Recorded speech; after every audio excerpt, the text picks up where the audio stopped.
आज मी ज्या फिल्मबद्दल बोलणार आहे ती माझीच नाही तर सगळ्यांचीच आवडती फिल्म आहे. त्या फिल्मला आज 15 जुलै रोजी रिलीज होऊन 15 वर्ष पूर्ण झालेली आहेत.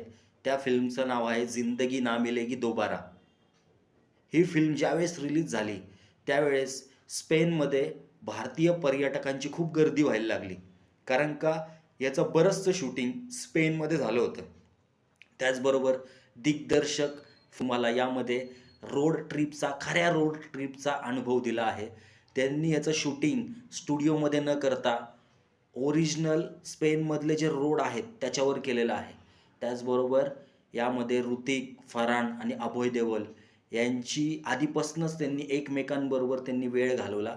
त्यामुळंच त्यांचं जे नॅचरल मैत्री तुम्हाला या फिल्ममध्ये बघायला मिळते. तसंच फरहान अख्तरच्या ज्या कविता आहेत त्या तुमच्या मनाला भिडतात.